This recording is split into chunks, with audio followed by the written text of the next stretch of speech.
incredibly powerful supercomputer that's running our reality, and we don't have a clue as to how to operate it. So when maybe you or somebody else creates an AGI system and you get to ask her one question, what would that question be? What's outside the simulation?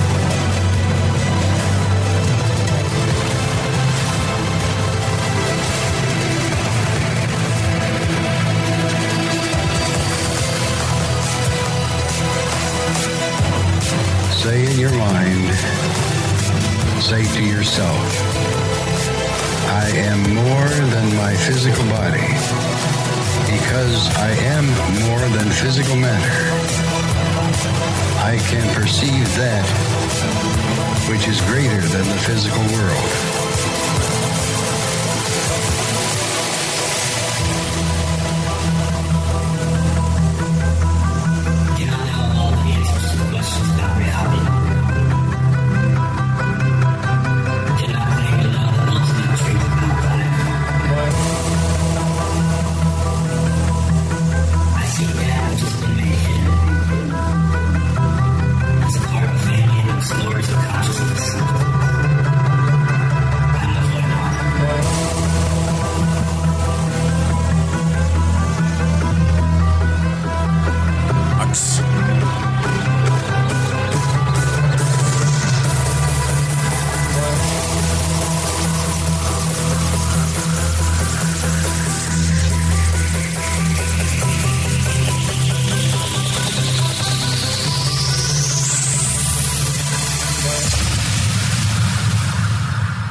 Welcome to Lighting the Void.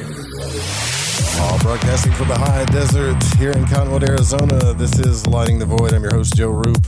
We're live on Fringe.fm.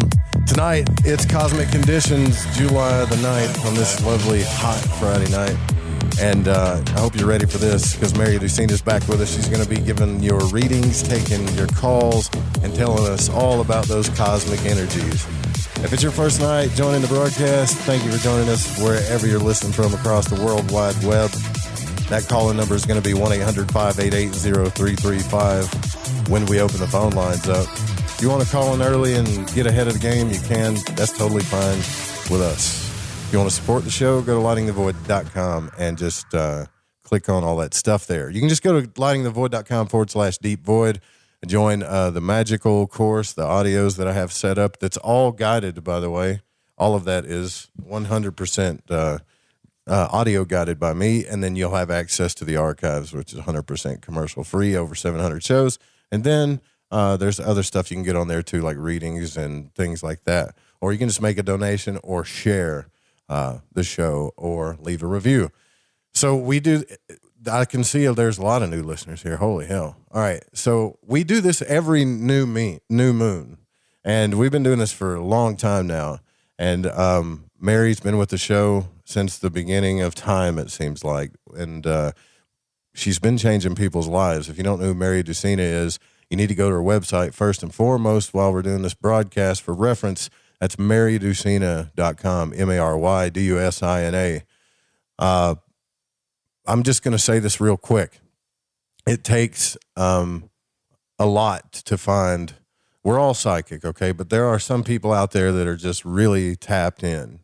And there's not as many as you would think, as many as there's, I don't believe, that are like Mary. And most people would agree with me on that. And that's pretty much all I have to say about that. Also joining us tonight as a special guest, I figured it'd be really cool to sit in with us, is the Reverend Dan Lopez. He's also here with us too. And so, yeah, it's going to be fun. Mary, thanks for doing this again. I can't wait to hear what's happening now. Thank you both, gentlemen. Thank you for joining us, Reverend Dan. And listen to this, audience. I got 2 Aries primal yang males as my soul batteries tonight. So the audience is going to get an extra lightning bolt from our Aries males. And so the masculine energy is joining with the mountain mystic. So I will hear no complaints. Because I'm thrilled about it. As I used to say, Reverend Dan, you'll appreciate this, as I used to say on my terrestrial radio show in Florida, when you actually had the producer in the other room taking the calls and 7-second delays and all that in the 80s and 90s, somebody would call up with a little bit too much of a nose up in the air Florida attitude, those women that like to weigh down their fingers with all those rings and thinks that certain body functions don't stink. So the producer would have these codes with his eyes that he would make faces with through the glass like, oh, Lordy, like that. So they would come on that. So here's your psychic reading. I got a question for you. Oh, good. Oh, good. And I said, why would you ever want to piss off a psychic? Just asking. Silence. The ultimate pregnant pause. It was great. And my producer would come on and go, she has set the tone for the night, people. She has given you your first and your last warning. So having said that, and that's absolutely my Scorpio Aquarian side, first off, I want to thank you for joining us. I want to thank the loyal listeners and the beneficent audience that we have. It's 3 years this July, Joe, with you and I and Dan doing our loyal, regular tithings of inspiration. 3 years this July. And thank you for always referring to me as the Mystic Mama of the show. So I'd like everybody, with this new moon, it's a water new moon. It's a cardinal sign new moon. So I'd like us just to close our eyes for a moment. And I'd like to slide this a little bit into my favorite type of ideology besides the Holy Ghost. I like sliding into my indigenous culture trainings that I've had for decades. And I'd just like to open it with this. New moon blessings to everyone. Aho, Great Spirit, Holy Spirit, star nations, ancestors and elders. Thank you for your presence. Thank you how you course through our DNA. Thank you for walking alongside of us, having a footprint in both worlds as we celebrate Grandmother Moon. Grandmother Moon is in her hiding phase, and she's allowing us a clear view of the river of stars in our night sky, and it's the nations, it's the star nations. So the position of our Grandmother Moon in the sky is telling us this is an excellent time as she's using the flavor of Moonchild Cancer the Crab for making a fresh start. That's the new moon. Turning over a new leaf, releasing toxicity, and also starting to organize our new projects. You can question your old habits. You can question behaviors that might be self-sabotaging or defeating with those beliefs as you now allow Great Spirit, Great Mystery, Holy Spirit, Wankatonka, and all of your beloved ancestors and elders to help you in your search for new ways to make progress in this life walk. So the energy from this new moon is got an overarching good quality to it. It's in tune with the tides of the ocean. So we can enjoy the next 2 weeks leading up to our full moon, but it's all about choice, equal consequences. It happened tonight on Eastern Daylight Time at around 9:16. It's at 18 degrees of Cancer Moonchild. What I find interesting about the numerology of that is that, of course, when you reduce those two digits, 1 and 8 equals 9. 9 is the completion cycle when you go through your numerological personal years. In the tarot, the 18th major triumph arcana is the moon. And often people, when they're combining astrology with tarot, will think that because the sign of Cancer is known as Moonchild and ruled by the moon, they feel like the moon is the automatic card associated with the sign of Cancer because it's got the crayfish or lobster-looking thing coming out of the water with the wolf and the coyote and the dog. But really, the card associated with the Cancerian energy is the Chariot, because the Chariot is built into, if you look in the tarot, you look it up on the internet, the Chariot card, he's a traveler, and some texts will talk about his actual chariot. It's like a turtle's shell, or it's like a crab's shell, or a crustacean shell. He's one with the Chariot. The Chariot is like, in Hebraic terms or Aramaic terms, it's the Merkabah or the Merkaba. And so his two sphinxes that he's working with, and you'll see the phases of the moon up on his shoulders. You'll see the square and the symbol of the sun with the wings on that actual chariot. So where he goes, where the sphinxes go, and one is yin and one is yang, one is black and one is white in the essence of the chariot in the traditional deck. And it has a lot to do with, as I move from my soul, then I am balanced with both light and purpose. So the Chariot is about, and this sign is about, where in myself do I feel safe? What makes me feel secure? And this cycle is revealing to us when we had the last full moon in the sign of Cancer, which was back in January. This sign, there's pluses and minuses to every zodiacal flavor. So the spice or the flavor of our cardinal water sign of Cancer can also show us where we have emotional Band-Aids. Yeah, so we might be kind of peeling off that Band-Aid to look at that old scab or that old wound. So when it comes to our emotional Band-Aids, some of us, and I've been hearing this a lot from both friends, family, and clients, that a lot of people have become overwhelmed by the pressures in life. They've become a bit anxious or feeling like anxiety about what they need to know to be a reliable person or a reliable commitment or someone really saying what they mean and doing what they say. It's like this is not a cycle where you give flirtatious, lofty promises that you have no intention of fulfilling. This is that sign that says, you better be real with me. I may not like everything, but you need to be real with me. I need to be able to count on this or count on you, because that's the whole energy of the cardinal sign that opens up at our first solstice point. So for us in the northern hemisphere, when the sign of Cancer opens up, for us, it's the beginning of summer solstice. In the southern hemisphere, it's their beginning of winter solstice. So either way, all of the cardinal signs are related to each other. So Aries opens up, I'm just going to work with northern hemisphere for now. Aries opens up spring here, and 6 months away from Aries is Libra, and that opens up autumn in the northern hemisphere. Then we have Cancer that opens up the summer solstice here in the northern hemisphere, and then you have 6 months later, Capricorn, the final cardinal sign, opens up winter solstice or Yule. So the cardinal signs of all 12 of the Western zodiac signs, the cardinal signs are then identified as signs that take action. So when Aries wants to just start it, get it done, just tell me what it is, stop talking about it or too long about it, let's just get busy, let's just get it done. For God's sakes, let's just start it.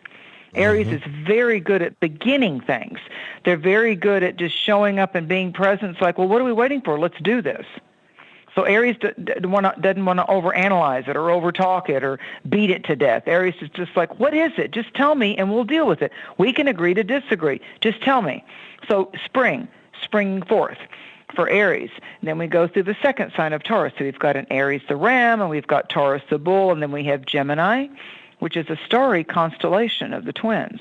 But it's a star constellation. And then we come back to another creature. We come to our first creature of water and habitation. So you've got the crab, and you won't find Cancerian people that have a Cancer moon or a Cancer rising sign. Unlike an Aries or a Sagittarius or a Leo, Cancers don't walk right up to you and go, hey, what's going on? Cancers draw you out. So if your moon is in that sign, that's the strongest sign out of all 12 signs that your moon can be in. So no matter what your sun sign is, if your moon is in Cancer, that pretty much rules you.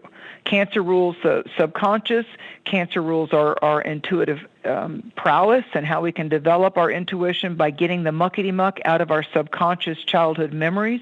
Cancer is a lot to do with the mother, the grandmother, the matriarchal stories and effects of that, plus and minus, in our life, and understanding Mother Earth, Grandmother Moon, the feminine mystique within all of us. You know, somewhere we had a woman that was very strong influence in our life. It could be a grandmother, it could be a daughter, it could be like you really that woman that helped you, the girl or the woman that really helped you understand, as we joke about often, the differences about how men think and how women think. You know, or what's really yang frequencies in alchemy and what's more yin. And my best way that I describe it to my students and my clients is that the yin frequency is magnetic. You've often heard in alchemy and magic drawing down the power of the moon. So it's magnetic. You're drawing it to you. This is where we have to mystically and psychologically become aware of the fact of our self-talk and our habits and our beliefs and our grumblings and our complainings and our whinings and poor me. This is where we have to understand that what we're giving energy to is giving life to it. It's giving life to it. So we can show up and be all positive at work, or we can be all false-faced and put on a mask, the tears of a clown, as they say, to important friends and family. But it's when we're alone with ourselves, and that's the Cancerian energy right now. How am I really doing inside with me? I need to re-examine my goals. I need to look at the promises that I'm making to myself. It's okay to look at this part of the I am. I need to redefine what's emotional security and stability to me. So a lot of people right now might be having a harder time resting or being in a contentment phase when they're faced with intensified pressures. And as we're emerging from just the Mr. Toad's wild ride of 2020, going from lockdown into emerging forward in some places in the world, we've all been forever affected. And I want to use the word affected. Some people have been infected. And I don't mean that in a disease sense of the physical. I mean that we have to get our minds right, and we have to get our psyche, our soul realigned right now. And this is the absolute perfect sign to do that. And I know both Joe and Reverend Dan are going to have some thoughts on this and some comments on this.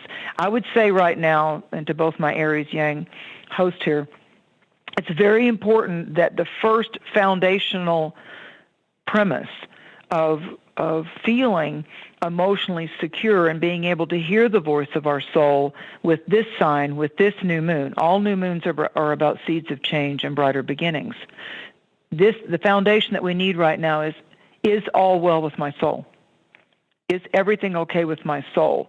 And if something is taunting me, haunting me, nagging at me, pestering me, interfering with, or infecting, I'm using an I this time, infecting my divine source wellspring, I need to be a disciple and disciplined enough to do some dedicated time and effort that regardless of my money and regardless of my relationship and regardless of my hopes and fears and expectations, I need to get in alignment fast with my soul. And with Cancer, that means how might you find your sweet spot and to nurture yourself. And I'm going to pause for a minute because I do want to hear both Joe and Reverend Dan's opinion about getting in alignment with your soul's serenity.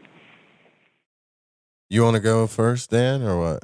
I'll go. Yeah, sure. I mean, that was, it's so spot on because that's exactly where I was sitting at with all of this coming out of lockdown and everything like that. And then so there were things that I wanted and planned to do, which all got canceled last year, which put me in the funk of funks.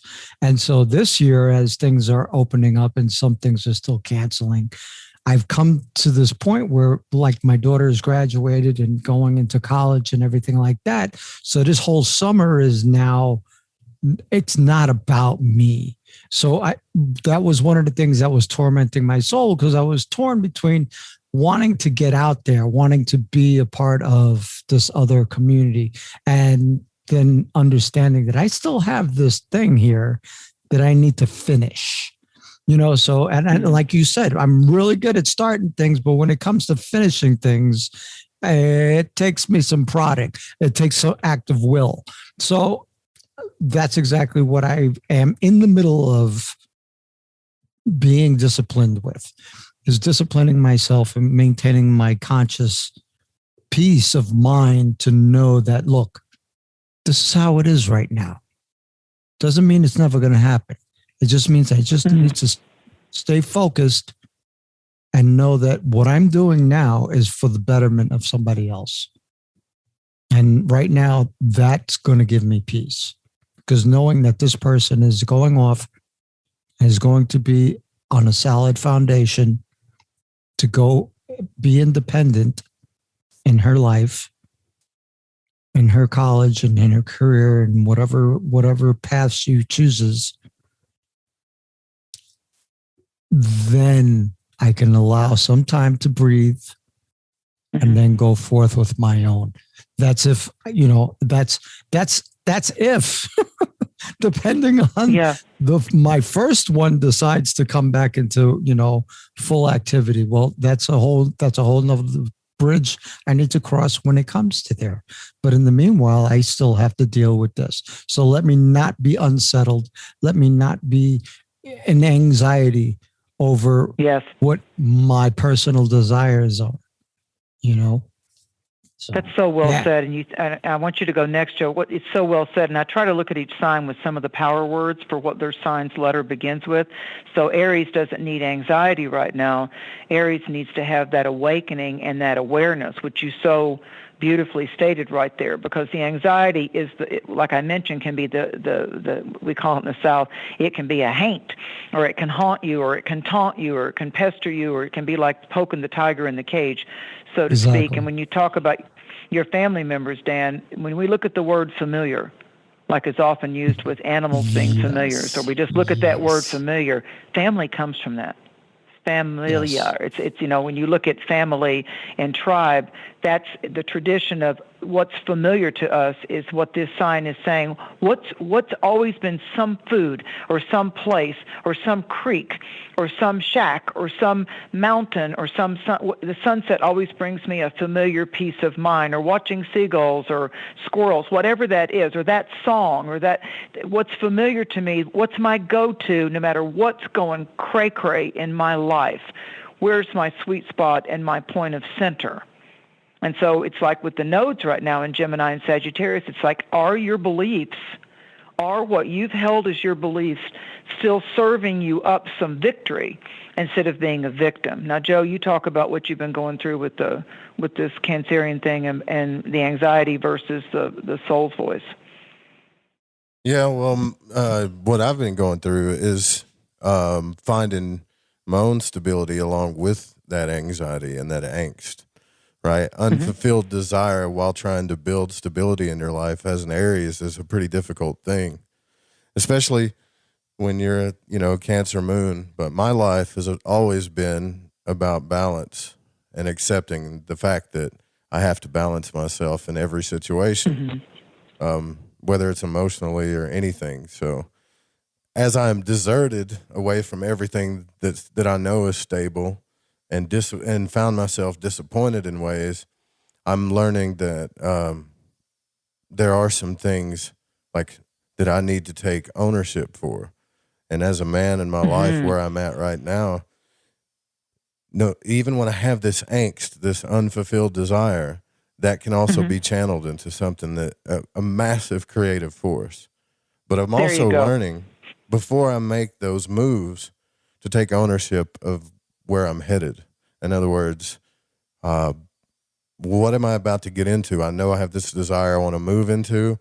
I know that I have this angst, but before I impulsively go, I wouldn't go into battle blind. So why make these moves blind? Because I don't want to end up in the desert again. So this is my foundation to learn to take ownership of everything I do. Right. That's beautifully scribed as well. And see, Cancer, what's interesting, the terms that you're using, the desert and making these moves, Cancer is the crab, it's the tortoise, and the shells. And so, it's like the Rolling Stones song, Give Me Shelter.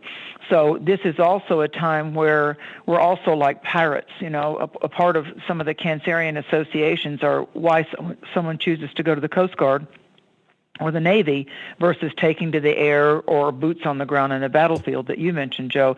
So a lot of the associations right now are boats, a vision quest, getting on the ship, navigating to a different harbor, remembering, though, like all the sailors of old did that went on down to the Silk Road or took off from Spain or to go to England, and they had a lord or a lady sending them on that mission, on the mission of to go find the treasures, even if they weren't actual pirates of the sea. It had a lot to do with the unknown. You get on that ship in your harbor in Spain or in England, and you take off, and you're going to seek unknown lands, and you don't know what you're going to go into. There's the sea can be a harsh mistress, and there can be horrific storms and high tides and drowning and creatures of the sea, and then you can all of a sudden, instead of a mirage in the desert, all of a sudden you see land up. The guy up in the crow's nest is yelling, "Oh my God, land ho, land ho!" But then you still, even though you're discovering fascinating treasures and glimmering hope and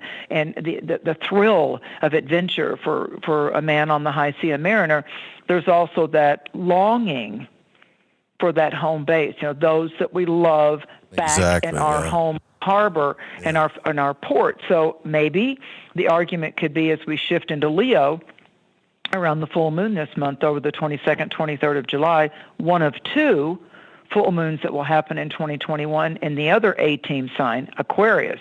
This is where we're going to get innovative. We're going to truly emerge. Because we've got Mars and Venus and Leo right now, we're going to get our mojo and our courage. And so where we've kind of been battling with our emotions or saying, why do I feel so tired and drained and kind of weak? I mean, my get up and go got up and went, as we say in the mountains. So we're going to be able to start getting that back now because of Venus and Mars lining up by the 13th in the regal royal sign of the heart chakra of Leo, the lion.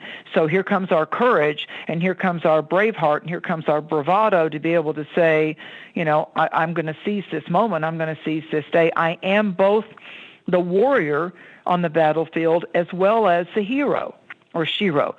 So this is my point to bust a move and make a difference. And I, like you said, Joe, I'm going to take ownership of this. I'm really going to, I always talk about mirror work. I'm going to hold that mirror. I'm going to hold myself accountable, because all of you out there, if you've been noticing that you've either had odd feelings to what you normally can eat, or you normally like to try new foods and things like that, Cancer rules the digestive system, the chest, and and your acupuncture meridian for the when we're going through, all of us, no matter what our sign is, we all have the sign of Cancer Moonchild in our star chart somewhere. So it's our stomach right now. It's that. When you get into Reiki, you learn the Tara, or the furnace of the body. So our stomach, the digestive system, how that's working or not, if we've had an upset stomach, if we're not hydrating enough, or we're finding that we're drinking a lot of fluids and we're just like, I don't seem to be evacuating my bladder to match how much fluid that I'm drinking, like I've been having to. Talked about that last night. night. What's up? Yeah. Did you? Yeah, I did. So remember, it's like Dan? Anyways, go ahead. Have you been hydrating, Dan? Have you been hydrating, Dan? Well, we talked about it last night. I was talking about being dehydrated last night, so I said, remember, Dan, because I was talking to you about it, but never mind. That's okay. That's okay. So right now I want you to pay a little more intuitive attention to, like what works when we're going through the fourth sign of the Western zodiac is either probiotic food, and it doesn't cost a lot of money. When you get into herbs and you get into holistic stuff, you get a lot of bang for your buck, because I know when I need a prebiotic or I need a digestive enzyme, I'm just going to go get pineapple, or I'm just going to go get some red cabbage. And I don't care if you want to cook that or eat that raw or just slather it up with your favorite salad dressing. It's like 59 cents for a head of red cabbage. It looks purple to me, but they call it red cabbage. But that's a natural probiotic, and it soothes the gut. Now, in the South here, we make coleslaw with it. But, it's like if you can get those cabbages, and I know at the big box stores, they even have a thing called slaw blend, and it's raw, and it's like under $2, and it's like little slivers of broccoli and little slivers of green cabbage and red cabbage. And that's actually a boost to your digestive system. And again, I don't care if you put blue cheese or Thousand Island all over it. I don't care, but at least you're getting some inexpensive, live, enzymatic, raw food into that digestive system and that stomach. And it will solve a host of things like dizziness or fatigue or losing your sleep if you can try to eat some one-ingredient foods like that. So in the probiotics and the digestive enzymes are either eating some papaya, maybe drinking some not from concentrate pineapple juice. So no matter what your sign is, if your stomach's acting up and you feel like you're not hydrating enough, try to get, even some people don't like cucumbers, but a cucumber and celery, they're like 95% water. So you can snack on that too. What is the biggest, because I know, I guess I'm not going to take this first break. We're just going to go through it. But what is the biggest thing about this new moon in Cancer right now? Because I'm actually, I said this to Brian the other night, and and I still know you got to go through the signs, so I just want to ask this one question. Sure. There's emotional world. I've realized that you can't control it, right? So you can control it, but trying to control the outcome of some of our deepest feelings, I think, is learning to let go. Is what I'm learning also in this, is to let go and relax into the ebb and flow of things. Because I've looked at a lot of patterns here lately, and that is what it's saying. Like, you can't do anything about the feelings. You can't change them. You're only here to feel them. So the more you fight the feelings or try to control these things, the more it's going to make things worse. But if you just feel it, it might turn out better. In other words, practice to get into the ebb and flow of what you're feeling instead of trying to control it or change it. Yes. Go ahead, Feel Dan, and I'll answer him. Go ahead, Dan. Yes, exactly. Yep. We need to feel through it, because our most common response is, I don't like this feeling. I don't like this feeling. I don't want to feel it. So the thing is that, well, that's what you're here to experience. And so the sooner you get comfortable with, okay, I don't feel great, but if I just deal with it, then, it's just going to pass, because eventually all feelings pass, just be replaced by another. So the sooner I let go of it, or the sooner I feel through it, the sooner it'll be gone, and I'll be on to the next thing. It's the holding on to the fight is what makes it worse. Yeah, I mean, Well, like, even if it's anger, even if it doesn't matter what it is or how deep it is, like, don't be afraid to feel it. Just feel it, It's fine. Well, and here's the thing, to your terminology about letting go, both of you, both of my Aries Yang masters here. Okay, the crab claws. The crab doesn't enter into things head on. It walks sideways and goes backwards. So Cancerian cycles annually have to do with us backing off, backing up, and looking at what we're having a hard time letting go of, a tight grip on needing to direct or control it. So if we look at our feelings like the ocean, we're going to have high tide and low tide, and we're going to be able to be the captains of our relationships, the ships of our relations, but we're going to have to still steer it, and it's still got to take the journey. So we're committed to the ride. And Cancer is the sign, as we go through the turning of the wheel, Cancer is the sign where we're supposed to feel it fully. So we do have, Joe, high tides of intensity. There is now, with this new moon, an impending metamorphosis that's happening. And I'll give you, since it's the fourth sign, I wanted to come up with 4 main themes.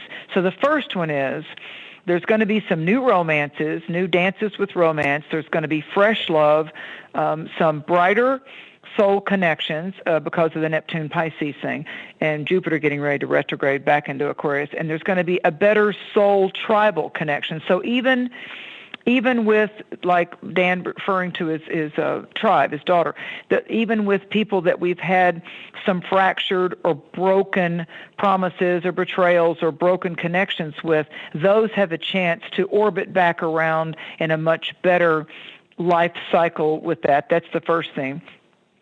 Second theme is we've got to give up, let go, y'all's term. We've got to give up the stale patterns, the stale people, and we've got to embrace on the horizon line. We've got to embrace the knowledge that this is all going to bring forth, as Dan was referring to, the oceans of emotions and changes, and consequences of changes. It's going to change. The only constant in life is change. Humans tend to try to control things, especially feelings and emotions, but the journey is all about how we're changed because of the experience of our feelings. The third theme is a restored confidence. There's clarity, there's victory by making a choice and getting out of the Neptunian fog of either being in denial about what is toxic or how we're coming back toxic or how we're because we didn't get our way.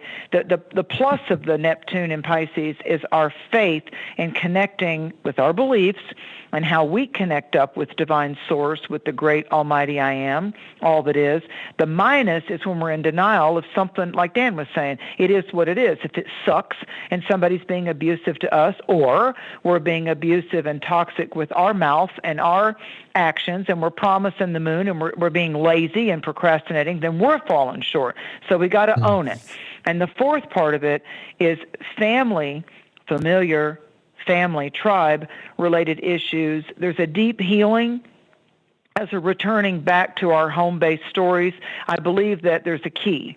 That's Chiron, the key is getting ready to retrograde, and I believe that it's going to help us unlock where we tend to go back, like when there's something stuck in your tooth and your tongue just keeps going there and keeps going there, trying Stuck to get that piece of food out of your teeth.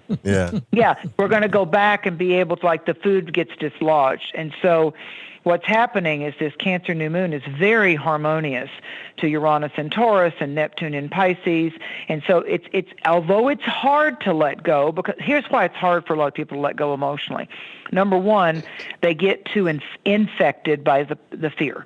They get infected by the fear, and that starts making their ship, go into too shallow waters, or it gets landlocked, or it goes off course. It goes off course.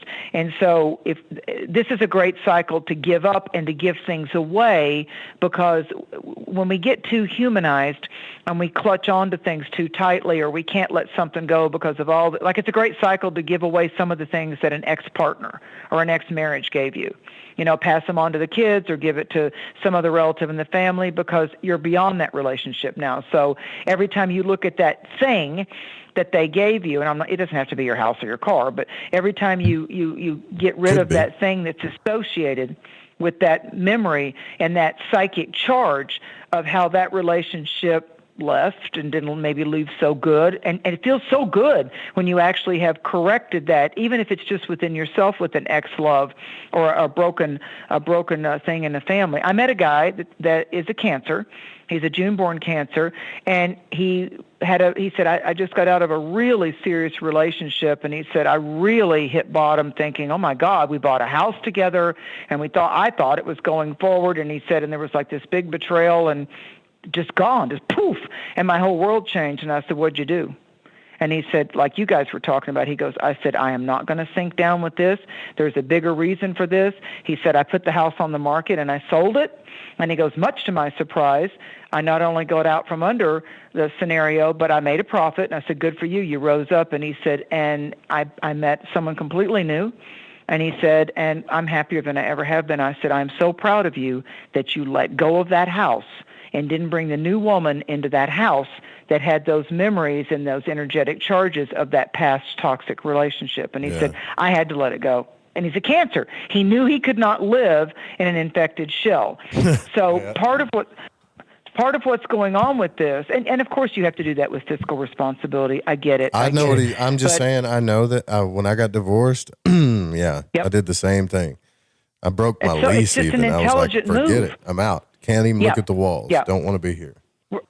See, right. And see, well, this is your strongest full moon of the year, because you happen to know that you've got that water sign moon. And so this is, of all the 12, sometimes there's 13, of all the 12 new moons or full moons of this year, right now, and especially for the next 2 weeks, is the time for you to do whatever prayer or ceremony or ritual dynamics that you want to do. If you can be out under the stars, if you can listen to some soft rain, or maybe even a thunderstorm. The lightning bolts are enlightenment bolts from the heavens as well. If you can get by any body of water, or in your case, if you're in the desert, drink more water under this new moon especially. And I'm not talking about lemonade and iced tea and coffee, water.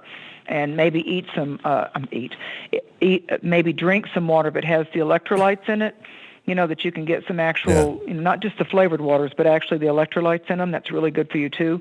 And that will start to help we won't need these emotional Band-Aids anymore. We won't be overwhelmed by our life expectations versus our frustrated efforts. So do you want to take a break, or do you want me to roll through the signs? No, go through the signs. We got 15 minutes. Okay. That should be plenty. Okay. Oh, yeah, absolutely. Okay, so the first sign of our zodiac, because that starts the celestial new year, Aries. And you can learn a little bit about astrology, each one of these shows that we do, if you start listening to and then looking on the internet yourself. Okay, this new moon that Mary taught us about is hitting my specific zone. We call it in astrology a house. So if you're an Aries rising or an Aries sun sign, then it's your fourth house.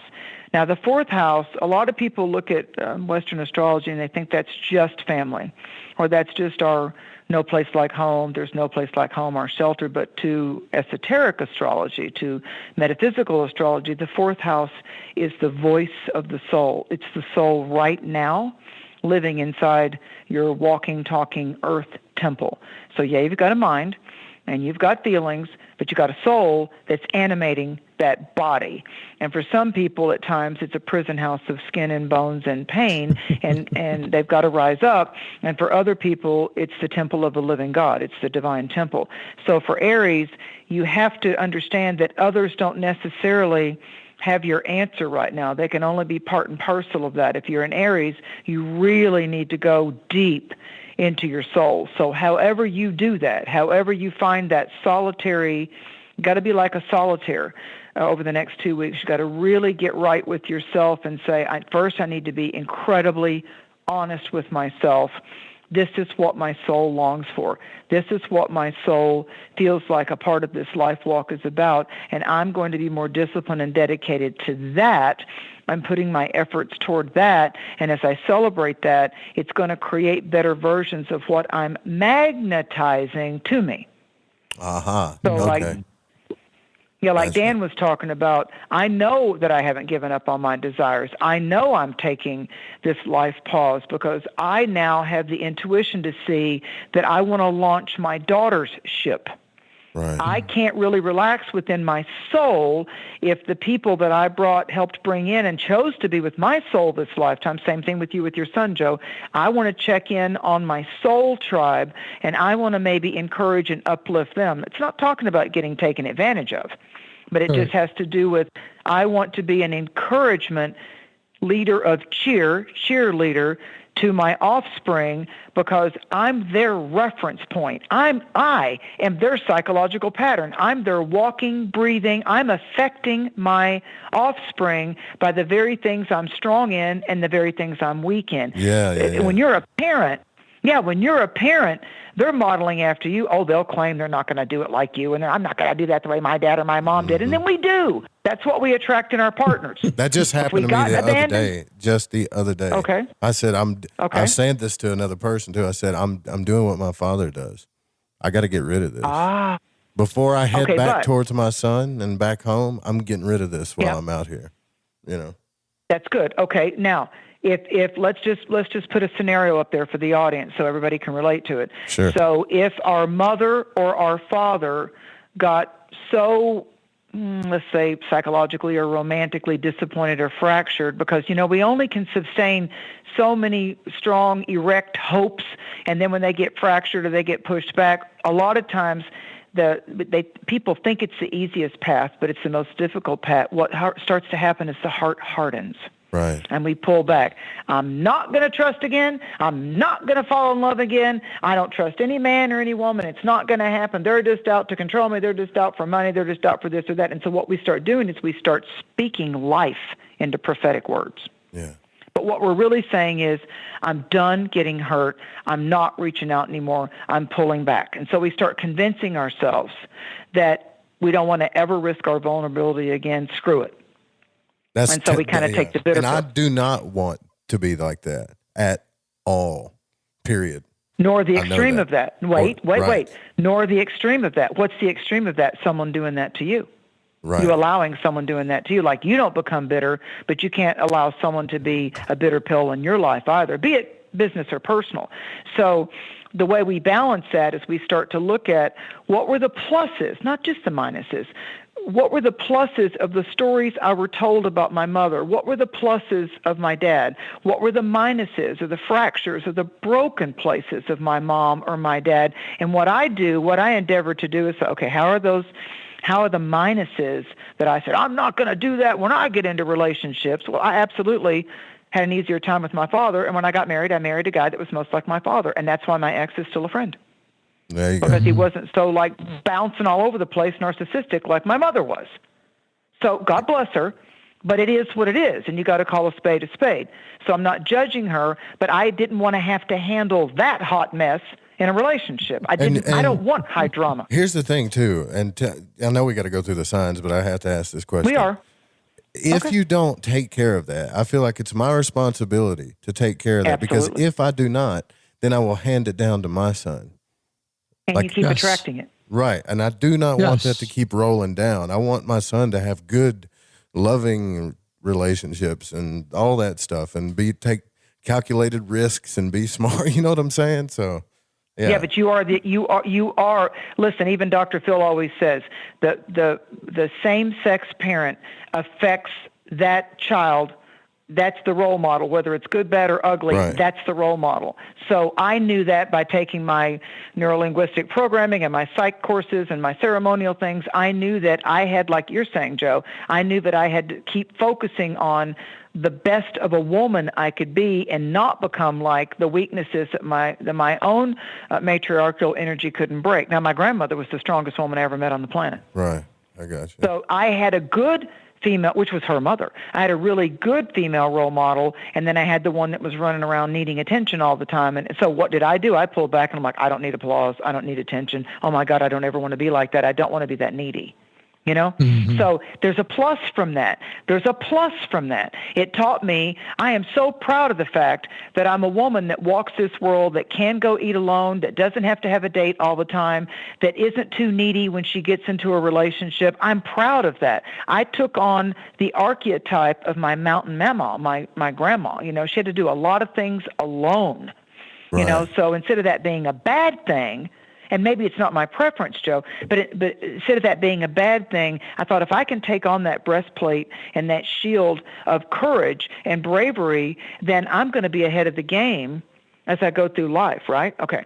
So what you do then for your son and for your daughters is they don't even know that they're looking at you and modeling after you. They don't even know that yet.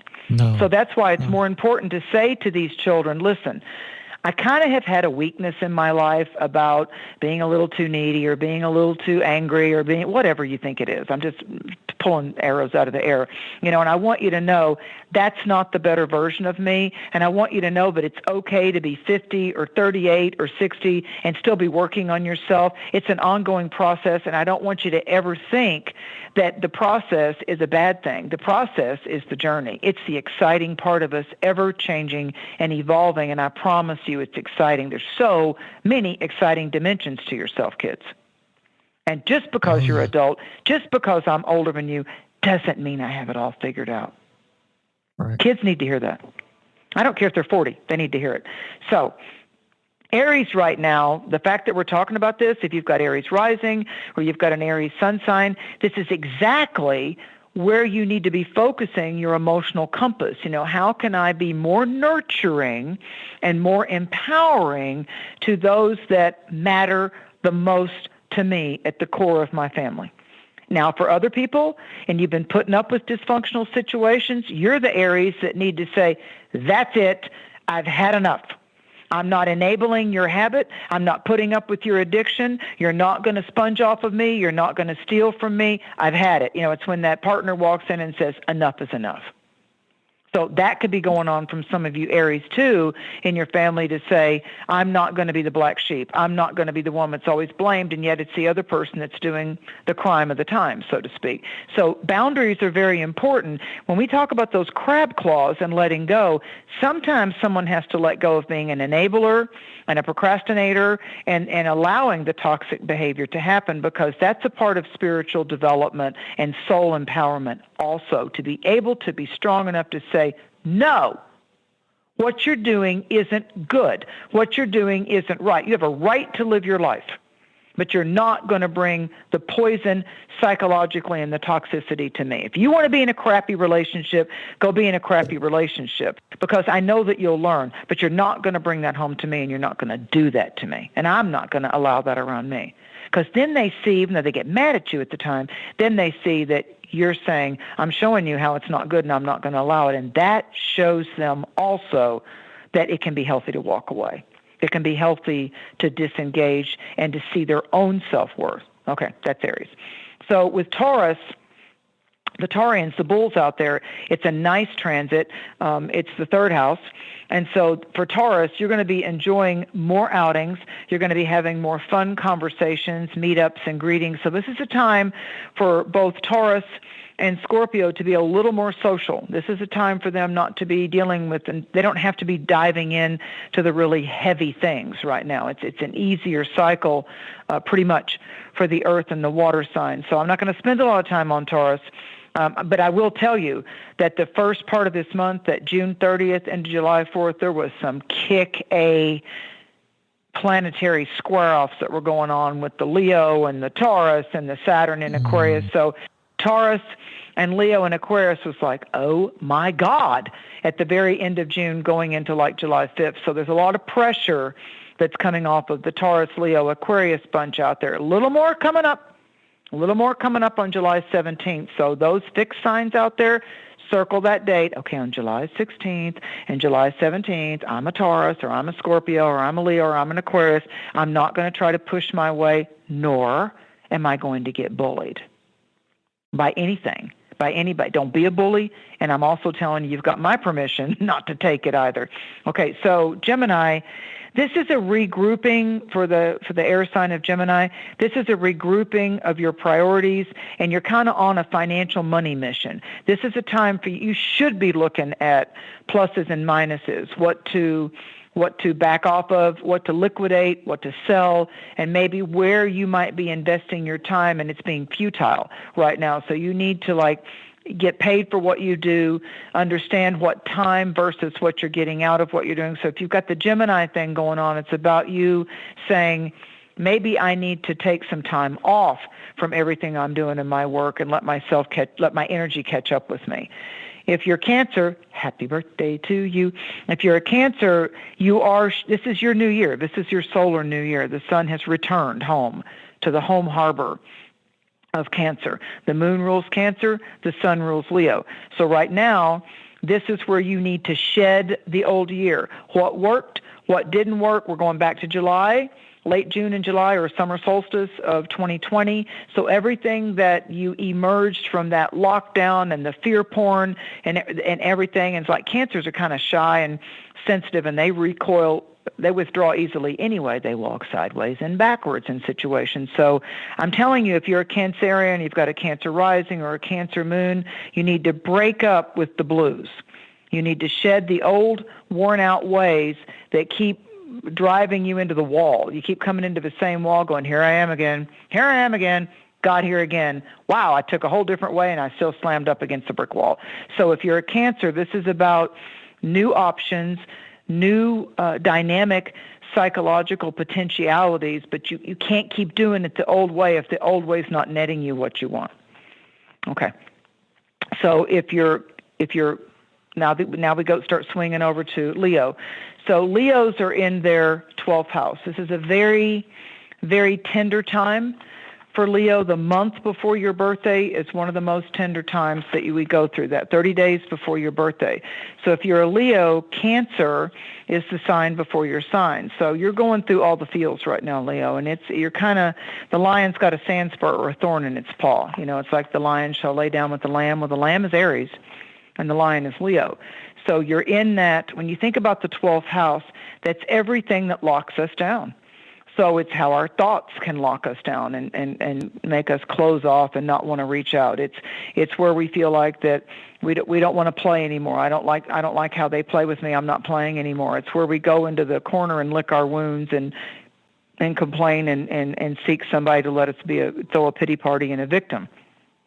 So when any of us are going through that 12th house a month before our birthday, right now Leos are going through that. But you Leos have the assistance of Venus being in Leo and Mars being in Leo. So it's not as bad of a sting for Leo this year. As I said, being a Leo, it was tougher, like June the 30th up until about July 5th. And until the 16th and 17th, if you'll just look at where you put yourself in the jail cell, psychologically and emotionally, and lock yourself in.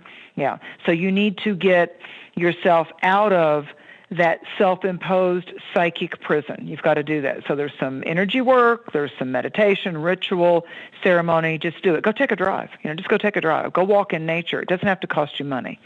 If you're a Virgo, this is your 11th house. And like Taurus, it's a little more filled with frolic and fun and frivolity. So there's new groups, new team efforts, think tanks. You might find that there's some new stimulating friends and interesting places to go. Great time for Taurus and Virgo to be taking little day trips or going to that, now that it's opening up again, that seminar or that lecture, or go back to the bookstore that serves the coffee and just allow yourself to be around people. And stop being so focused on fear. 2020 threw so much fear at us. So much fear at us. So if you're a Libra, or you have a Libra rising, which is the balance sign to Aries, when we talk about balance, Joe, it's your 10th house.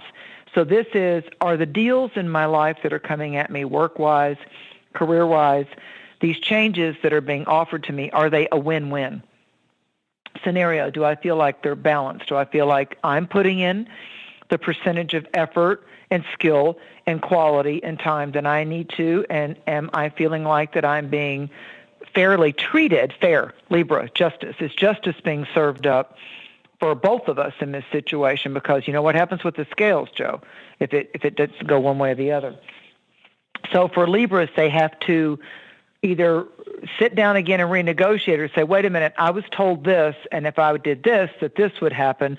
So although that's aggravating to do if you're a Libra, because Libras, like Cancer, they don't like to directly confront things. Aries will, oh yeah. Sagittarius will, yep. Gemini will, but the Cancers and the Libras are like, oh, for God's sakes, why can't people just do what the Sam Hill they say they're going to do? So for a Libra, for the month of July, they've got to know their worth, and they've got to say, okay, I said I would do this, and I have. And if you haven't, sucks to be you. Shape up or ship out. So if you're a Libra, you got to keep to your side of the deal, do your effort, do your discipline, and then you're going to start to see that the pot gets sweeter. But if it's not, then don't be afraid to go, you know what, I'm out. If this isn't what it was promised to be, I'm out. And, no matter how much somebody thinks they can back my ass into a corner, watch, I got wings. I got wings you don't even see. That's Libra. But there's some tough negotiations that could go on. Tough, not as in hard, tough that you have to take that risk. And what happens with the risk? Here comes that little bit of fear that can come up again. Oh, no, and the self-blame and all that. And you just have to put a halt to that. If you're a Scorpio, it's 9th house. 9th house is higher law versus lower courts. Breaking the law and thinking you can get away with it because you think you're so damn sneaky and you're so Scorpio and you're so bougie and so extra, versus the higher law going, no, you ain't getting away with that. Snap, I got you. So it's kind of like karmic and the supernatural eyes and the supernatural sheriffs and the karmic sheriffs for Scorpio versus the county mounties or the local ordinances or things you can't break, like different states have different things. So Scorpios need to be on their toes when it comes to, oh my God, I forgot to get my decal on my car, on my license tag. So that little stuff can come up for Scorpios, but it could actually be a lot of money if you let it slide and you don't pay attention to business when it comes to, are you legal? Are you legal? Have you forgotten something that you need to do? And also, for Scorpios, for the mystical Scorpios, the 9th house is fabulous for dream work. It's absolutely fabulous. It's the strongest time of the year for Scorpios to be able to interpret their dreams, have their angels and their sacred guardian angel and their higher guides come in. There could be a changing of the guard with who's working with you in the dream lodge, and there can be some really powerful ceremonies that unlock Scorpios right now and help them finally put the big toe in the water to break addictions and to talk about a sign that could be too controlling. That's Scorpio. Scorpios can be very crafty at letting people think that they're in control, but they're really the one that's behind the wheel. So if you got a toxic Scorpio, what they're really good at is letting you think that you've got it all figured out, and the Scorpio's going, yeah, you keep thinking that. So Scorpios can be it is the sign of the 8th house. It is a very mysterious, witchy, wizard kind of sign. So you got to hope if you're hooking up with a Scorpio that they're on the side of the light. They're on the side of the light. Sagittarius, 8th house. You have absolutely, if you've got a Sag moon, Sag rising, or you are a Sagittarius, this is that month. This is that time that goes back to 3 years. You have got to get yourself from toxic work situations, toxic work environments. You're not being treated fair. You're trying to be a team player, and you're hanging out at the wrong hangout or with the wrong people. And what Spirit's telling me for Sagittarius is an old hangout will die. There's something that's going to be a death to do with once a familiar watering hole, or a place that was fun to work, or a place that always was like people would gather. It's not that you're toxic, it got toxic. And you're going to find that the people that you've enjoyed working with are going to leave too. It's like the place has gotten infected. The place has gotten infected with dark energy. And sometimes when we're making good money, it's kind of hard to go, well, damn it. But it's got to happen. And if you're a Capricorn, it's the 7th house.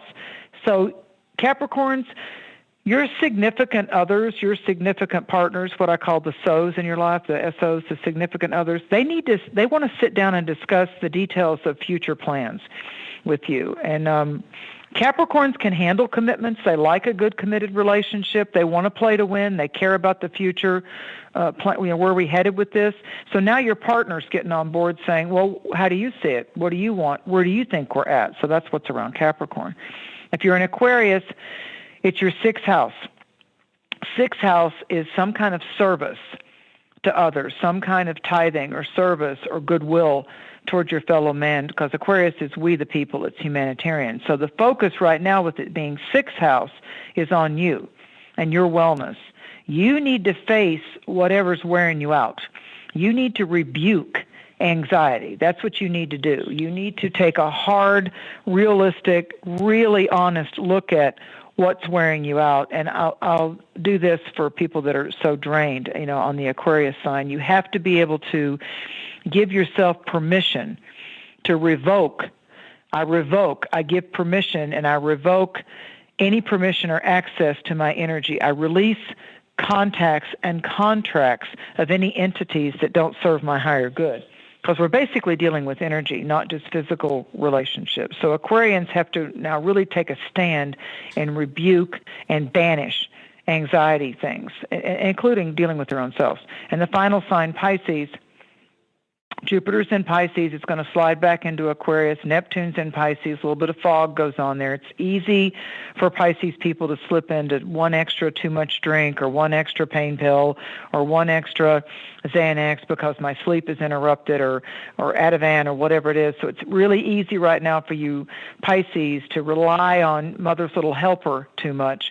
But you need Pisces right now. They want fantasy. They want romance. They want a playful atmosphere. They want positive people. They want harmony more than ever. And a lot of Pisces I've talked to are going through some kind of medical thing or some kind of health challenge, and they just want to forget the crap about it for a while. It's just like, yeah, I'm going through chemo, or yeah, I'm going through, healing a hip replacement or a heart attack, and I don't want to think about it, and it tries to bother my thoughts all the time. So maybe I do want an extra drink, or maybe I do, I need to get away. So I'm just saying, try to find some healthy ways to get that fantasy instead of just numbing and dumbing yourself out. So if you're Pisces, that's your challenge. You got to find also some holistic ways, or if you're feeling like that you're fraught with fear or frustration over trying to get up on your game again and your health back again, you can't be around people that'll drain you. You absolutely have to set boundaries. And it's hard for Pisces and Libra to say no. It's hard.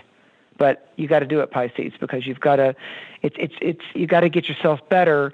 And then once you get better, if you want to invite all those toxic people back into a pity party, go ahead.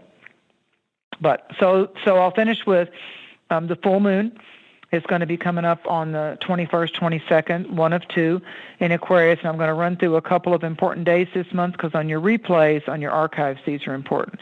So on 7/11, Mercury's going to shift from Gemini into Cancer, and this is when everybody's intuition and everybody's feelings come into alignment, and our psychic ability comes forth. So here's what I'm going to say about that. If it stinks, it stinks. Don't let your mind argue with what your intuition is telling you. On the 13th, Venus and Mars will cozy up in the sign of romance and dancing with chance in Leo. So that's the time where you can have the courage to ask for what you want, or ask what's really going on in someone's heart, or what they really want to do with you and you with them. On the 16th and 17th, that's when the sun in Cancer is going to fight with the Lord of the Underworld, Pluto, Hades. And it's going to be Cancer Capricorn. That's that parental inner child stuff coming up. And then on the 21st, Venus will move into Virgo, so we're able to put some logic and some plans into our personal and our financial life. We're going to re-examine goals. We're going to be able to stick to facts, not just any kind of promises. On 7/25, even though the sun is now slipped into Leo, we got a big change and a big choice to make. That's the big deal day of this month. Mercury, our ideas, business, thoughts, commitments, is going to oppose Pluto in Capricorn. So there's the ship gets launched. There's the new journey. There's whether I'm going to stay in this harbor or I'm going to go out on a new adventures on July 25th. I see that as the strongest day of decision of this entire month. I really do. So we're all changing directions, and we're all going to have new marching orders and new vision quests, and I see that coming to a head as the sun shifts into magnanimous, generous Leo and gives us a little bit of a sweet spot of courage to be able to say, you know what, I'm not good with that.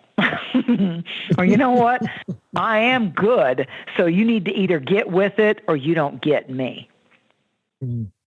That's what's coming. In the third week of July. That's what's coming. So, it's like carpe diem, seize the day, seize the opportunity. Yep. There it is. All right. So we're going to we got to take a break. Then we'll open up the phone lines when we come back, you guys. So 1-800-588-0335. Get your reading from Mary Dusina. Special night tonight. The Reverend Dan Lopez is here with us. We got the whole tribe. We're just missing Rohan, man, but I see him in the chat. Happy birthday, Alex Exum. We'll be right back.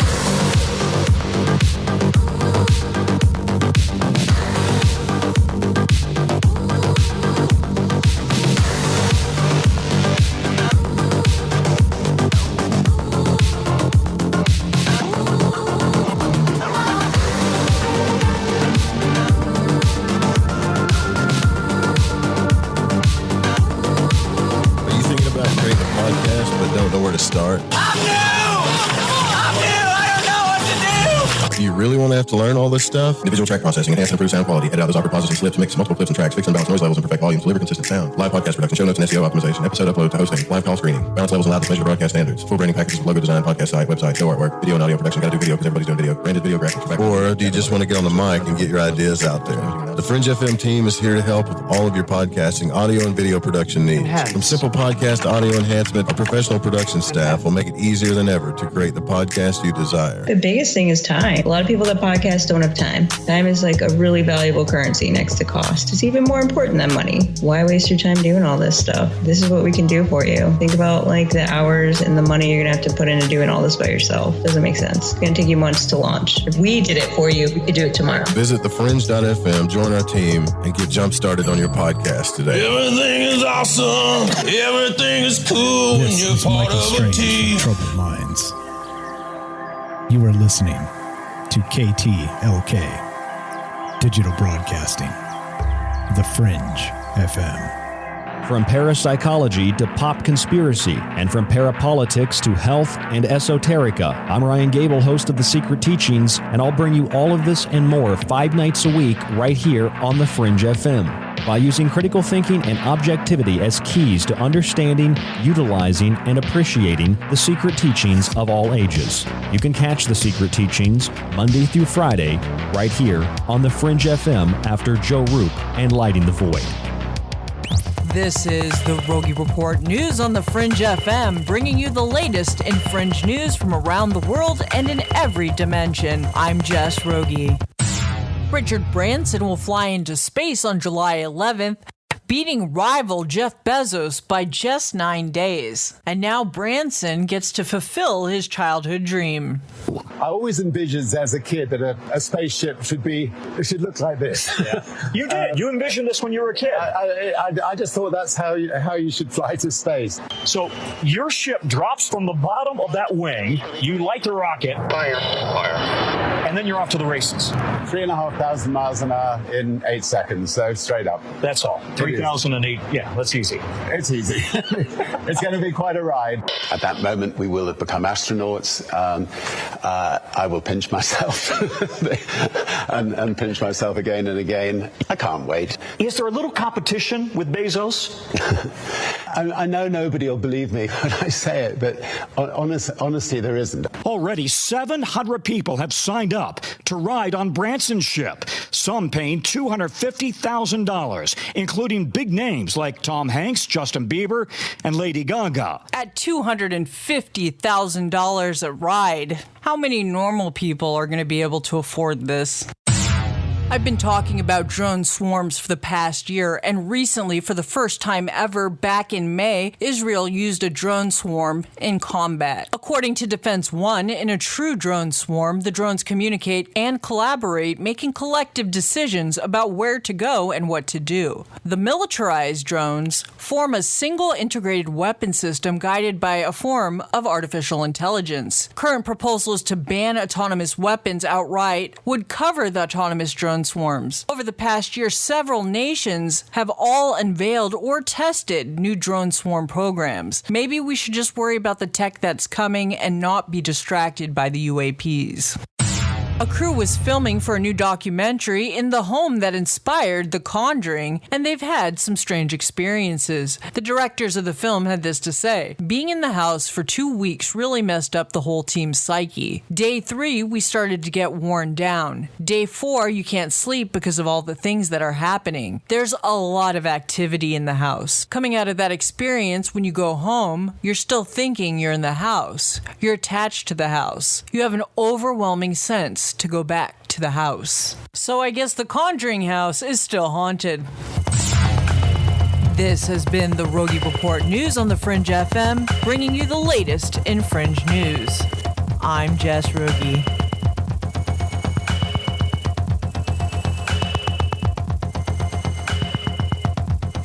And now from the makers of Soap on a Rope, it's new Meatloaf on a String. Yes, now you can enjoy a hearty, nutritious meal of baked meatloaf even while you take a shower. Meatloaf on a String is 100% waterproof, and it tastes great. So pick up your own Meatloaf on a String today and watch for our newest product, Anvil on a Chain. Norman T. Balone, assistant janitor. Yeah? I am here to inform you that everyone in this unbelievably large advertising agency has been fired. Oh, no. Except for you. Really? Which means, Mr. Balone, you're now president of this entire unbelievably large advertising agency. Gee, I don't know much about advertising. Apparently neither did anyone else around here. See, I spend most of my time mopping floors and listening to the radio. Radio? Now, there's an efficient and economical way to advertise. Really? Well, sure. Radio costs a fraction of TV. Ooh. And radio targets specific customers. I love radio. So you'll accept the job. Boy, it's a big responsibility. Make up your mind, Balone. This is the chance of a lifetime. All right, I'll do it. Splendid. In 3 hours, you will address the stockholders at our annual meeting. Ooh, what'll I say? You'll explain why this company lost $17 billion last year. Can I change my mind? I don't really believe Radio. Red hot because it works. For all the facts, call this station or the Radio Advertising Bureau. Hey, Fringe FM listeners. Did you know that when you're on the road with limited data or no Wi-Fi available, you can still listen to every minute of the Fringe FM by calling 701-719-3971. No smartphone app or internet needed. Saves your data plan and no extra cost if you have unlimited minutes. Call 701-719-3971. That's 701-719-3971. Listen to the Fringe FM on any phone, anytime, anywhere.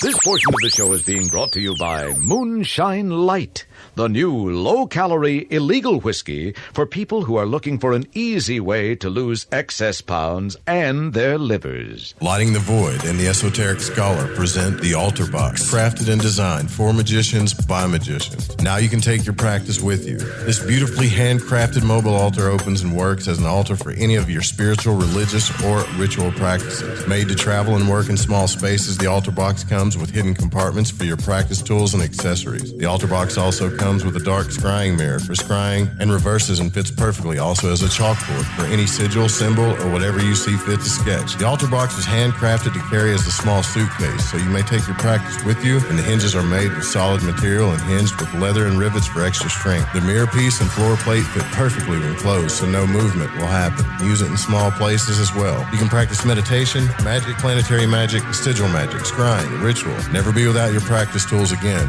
no matter the setting or where you go. Just go to lightingthevoid.com/altarbox and get yours while the sale lasts.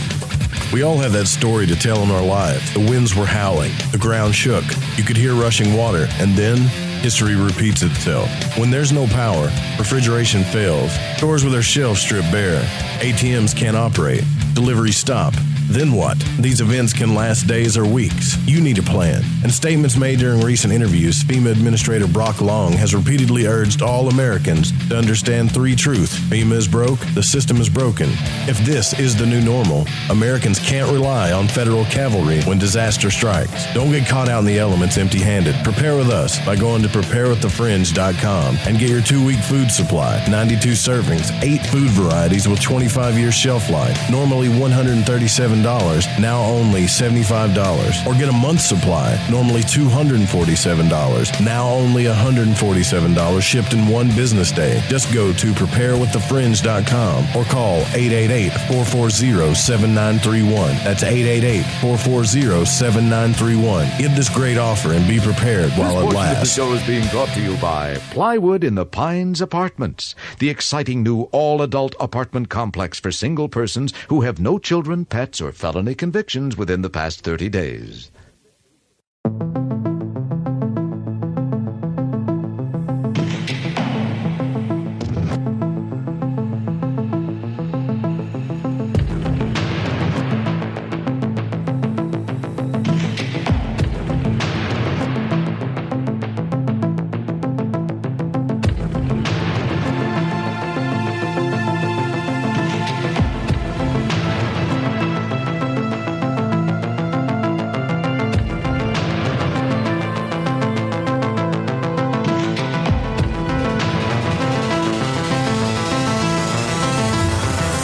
To call Joe, pick up the phone, dial 1-800-588-0335, toll free from the United States or Canada.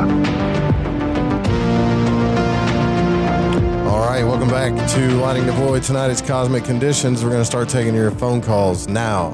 So if you call and all of the lines are full, keep calling and Mary will do your reading. All right, we got the Reverend Dan Lopez here with us too, so keep that in mind. Callers, you can use an anonymous name. If you want to, don't be afraid to ask a deep question. Mary will hit it hard, trust me. All right, so here we go. You ready, Mary? Check you. I am always, yeah. All right, let's do this thing. We got 714 area code. You're on line 1. Who are we speaking with? Hi, this is Casey. Hi, Casey. You got a question, or do you want her to? How are you guys? Good, good. Good. You're kidding? I'm hanging out with 2 Aries. I know. I was just going to say I have loved hearing you, Joe, on 2 other podcasts I've been listening to, Zero and Union of the Unwanted. My fiance introduced me to them, and it was so cool hearing you on there. Oh, thanks. Nice. Thank you. Of course. But nice. Yeah, no questions. Just would love to have a card pulled. Okay, in the regular, I call it the standard, regular tarot that I'm working with, you get the Empress. And the Empress is number 3. She is in the major arcana. There's a lot of Venus, Venusian energy with this. I always see the Empress vibration, the frequencies of the Empress as the goddess energy that is pregnant with possibilities. So there's something that you're wanting to launch soon, or that you're wanting to dive deeper into, that you're wanting to, put your toe in the water. It's like, I've always kind of wanted to do this, and first I had to work, or I had to do the family, or I wanted to get the relationship established, but I really want to do this creative pulse. I've got this sense, and I've got this drive in me, and I feel that's going to get stronger as you come into September. And I also feel like what's going to rejuvenate you right now is getting among trees.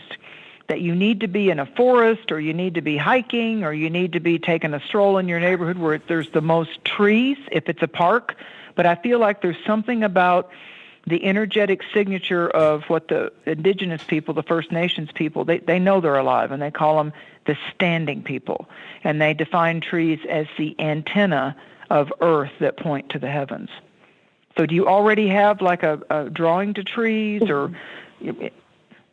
Yeah, you're actually hitting the nail on the head. I mean, I never have worked with the original tarot deck or whatever, however you called it. And it was the first deck I grabbed today, and I was going to grab my native cards instead. But yeah, I have my engagement photo shoot and family photo shoot tomorrow in these beautiful oak trees, and I just got engaged on this beautiful hike and on this beautiful mountain with my best friend who actually introduced me to this podcast, to you and Joe, which is a full circle moment. Yeah, actually. Yeah, so the trees are so that's cool. I'll tell you another piece of that too. In astrology, I won't go into the technical part of it, but there's an artistic visual way of where this clairvoyant and this guy got together, and they invented a long time ago, Elsie Wheeler, the Sabian symbols. And in the Sabian symbols, like this new moon is at 18 degrees. You round up to the next degree, and the Sabian symbol for 19 degrees of this Cancerian full moon is a priest or a pastor or whoever, a shaman or whatever, performing a wedding ceremony. So it's got to do with making commitments. Yeah, and you can look that up. You can type in Sabian symbol for 18, 19 degrees of Cancer. Now, the 18th degree, you don't do that in Sabian symbols, though. If it's 18 degrees something, you read the one for 19.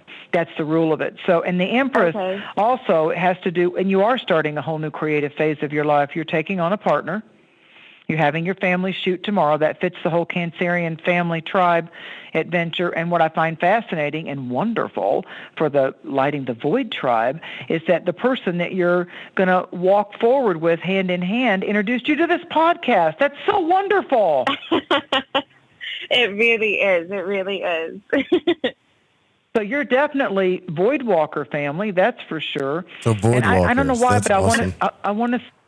I want to say this to you. I feel like in another life, this is just really quick, I feel like in another life that you went through something where you were orphaned, like the kid that was orphaned, or somehow the parents couldn't keep it, or it went to an orphanage, and just maybe if you ever do some kind of meditation work and you've ever had such raging compassion for that abandoned animal or that orphan child or orphans or working with orphans or children in need, there's something about that might ring a little bell of your past walkabout, if that hasn't come up with you already. But there's just such a deep compassion in you for the creatures of this planet that are put out in the cold. Does that make sense? Oh my gosh. Yes, thank you. I'm a nanny. Oh, okay. Yeah. There we go. There we go. Yeah, and I have been blessed with the most beautiful stepdaughter as well. So you're touching. Can I just salute you? Touching the spot. Yep. Yeah, can I just salute you like I do nurses and policemen and soldiers and firefighters? I want to salute you for whatever children were hurt or fractured or rejected or abandoned, and how you're now going to be the light in their future. Like you're stepping up, and you may not be the bio mom, but you're stepping up to show them there are women that can be good mother figures out there. Thank you. And that we call, my dear, we call that so much. Yeah, that we call a medicine woman. You're walking the medicine ways. So good for you. Salute, and thank you for calling. Oh my gosh! Wow, thank you so much. You have no idea how much this means to me. I really appreciate you guys. Thank you so much. Happy marriage. Yeah. Thank you so much. Hope to talk to you guys soon. Thank you. Yeah, Bye-bye. call back. Yeah, let us know. Keep us posted. Oh, Lighting the Void marriage. It's so exciting. First Void Walker marriage. We should have we should start making She's a mascot. Yeah? She's a mascot. Right. Yeah, on the new moon in Cancer. And she's a nanny, and this is the new moon of the grandmother mother. Perfect. All right, so we got 214 area code. You're on the air with Mary Dusina. Who are we speaking with? Brent Howell here. Brent Howell. What's up, Brent? And love, peace, and gratitude to Dan the man, and Mary and Joe. Just checking in. if I'd gone to Miami, I doubt if I would have stayed in that apartment building that was blown up, Mary. That has really, just today, Brent, I heard they thought that was just a recovery mission. I posted on my Facebook page just today. They found, of all things, a black cat survived it. It's alive and well. It survived all of that, even the collapse of that building at Surfside. They found the cat alive. Talk about 9 lives, right? Yeah, because there was some woman that wanted to get a judge. There was some woman that wanted to get a judge to let her go in there and try and find her cat. That might have been it. Oh, I hope. Oh, if it is, you've got to call us back and let us know, because it was a black cat. It happened like literally an hour before I was getting ready to come on the show tonight. And I'm like, oh my God, another miracle. Thank you. Because when that building collapsed, and they kept talking about it being Surfside, Florida, and something kept nagging at me. What's the name of that building? What's the name of that building? Because I'm real into wordplay and the meanings of words and their origins. And it was called the Champlain Towers. Well, I thought that's French. So I went and I looked it up, and Champlain means, and it kind of like, I had a little bit of a psychic shudder, because when you go to the root origin of the word Champlain, it means a flat field. And I'm like, whoa, that's kind of scary clown there. So yeah, it's just like I always, I know, really it was. So first off, thank you for opening up your call with giving the energies of gratitude and thanking us like that. That's just, manners and gratitude to me are classy and really, they really speak of the higher qualities of the soul. So would you like me to pick a card for you? And second of all, I want to make a promise to you that I will get a session with you. But it does depend on what happens this coming month. Basically, if I can clear that, and some things go through. But if they do, I promise you, I will contact you and we'll have a session. It will be as it's meant to be, but first and foremost, the 2 Aries magicians with me tonight and myself, regardless of whether you get the blessing of a session with me, we now join as a trio in sending energy that whatever it is that you need to have cleared up and corrected, we join in unison with you for that to be done in holy harmony. That's the most important thing. Oh, that's good. the most important. Yes, that's great. Listen, whatever 2 or more agree of my name. There you go. There's the Trinity. There you go. Well, the deck that I'm working out of for you is called the Wisdom of the Oracle, and your first card is a beautiful elk, and it's kind of a fantasy deck. It's card number 21, and the elk is holding up like one of those old-fashioned Mary Poppins kind of dusting things, the real long-handled feather dusters, and the name of the card is Clean It Up. So that's pretty outstanding, and I'll send these pictures to Joe so he can put them in the chat room. And the other one is a broom, a regular broom in an archway. It's number 42, and it says chop wood. And there's a bucket by the broom. So what I find interesting, this elk is high up on a mountain, and it's holding this duster, this feather duster, up to the heavens, like it's letting heaven direct where this is going to go to. It's letting the heavens do that for it. I'm taking a picture so I can send it to Joe. And the other one is in an archway. Well, I'm trying to dust off the heavens. Yeah, and it's I'm trying to dust off the heavens. Go ahead, What you're going to do is you're going to let the heavens clear it up. You, Brent, are going to invoke the heavens. You're like Joe was talking about control. You're going to invoke the heavens to let the heavens clear it up, like Dan was talking about. Yeah, that's what you're going to do. So whichever way you connect with, where 2 or more are there gathered in my name, there am I in the midst of them, that's the very echo that you need to do. Right when you get off this phone call, close your eyes, take a breath, and you're going to just focus on, I get out of my own way and I allow the divine to do a thorough, clean sweep of any blocks, any uninvited energies. I allow my world to be cleaned up and swept clear. I really feel that's your message. I really do. Thank you very much. Thanks for calling, Brent. You're welcome. Good reading, brother. Okay. Real good breathing. I said breathing, Thank you. reading. All right, here we go. I don't know why I was thinking about breathing for some reason. Because he needs to breathe it in. You're right. Yeah. Let's see. 972 area code. You're on the air with Mary Dusina. Who are you speaking with? Hey, Joe, this is Chris. Can you hear me? Yeah. What's up, Chris?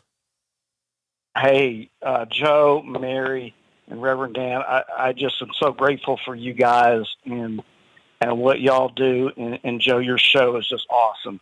Thanks, brother. I'm just super excited, to be on the air and to talk to Mary. I'm a regular listener, but this is the first time I've called. So thank you just for that. Grateful that I got through. Nice. And so, Mary, I just feel like I'm this rocket ship, and I'm on the launching pad, and I'm just getting ready to launch. I've just lived this just fantastic life. It just keeps getting better and better, and I just can't wait to see what's next. And I'm going to ask for the moon. So I'm going to ask for just a card, but also how can I maximize my human potential? Wow. You really have a lot of power at your disposal. You didn't come in a young soul. You came in like an old soul in a young body. The cards that fell out at the same time simultaneously, I'm sending them to Joe, are the Emperor and the Nine of Pentacles. So there is prosperity right in front of you, but it's because that you have, the Emperor has a lot of the Aries rams in the traditional deck, and it's because you have that will to be, that better version of yourself, that will to be. Chris, it's what's the driving force, like the chariot. It's the driving force that says to you, "You got this." Now it's like the old. There was an old spy. I forget what it was. Mission Impossible, maybe. Dan will help me remember. And I think it was one of the slogans of the show was "Your mission." If you decide to accept it, then the secret information would go up in smoke, kind of a thing.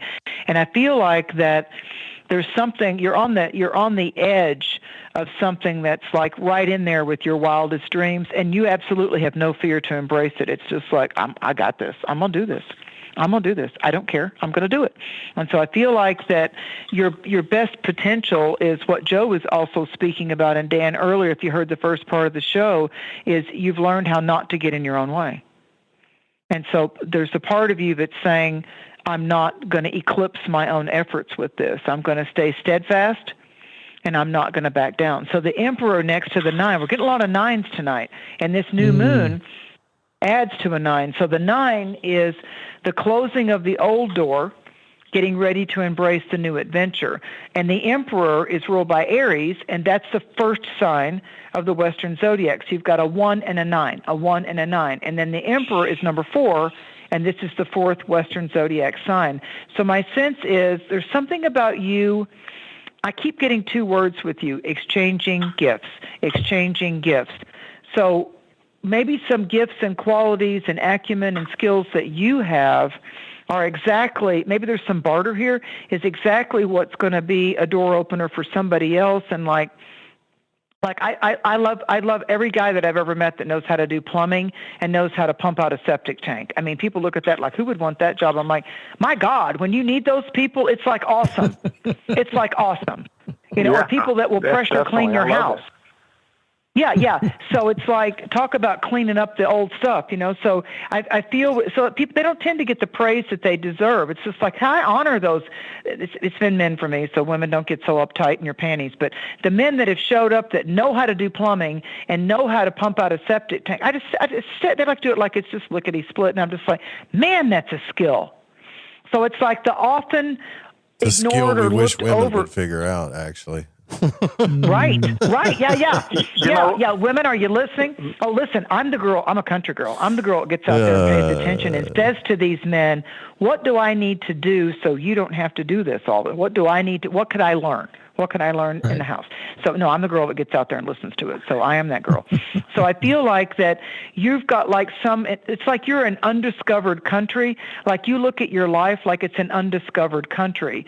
And like, what adventure can I enjoy today? Even if you get to have a day off and stay home and take a bubble bath and just be good to yourself.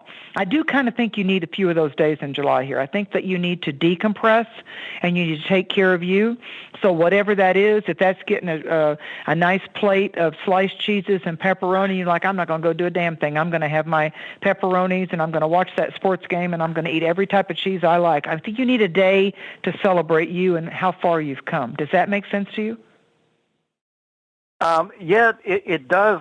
It's funny you say that because my nickname that is not mine, but other people give me is Mr. Fix-It.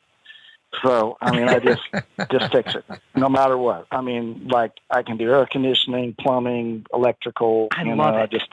I'm from Dallas, but I'm in Las Vegas and I'm visiting my aunt, and her light on her front house is it wasn't there. I'm like, well, let's go to Home Depot, and I put the light on. I'm timing myself, and I get the light on in less than 7 minutes. And oh my God, I love those skills.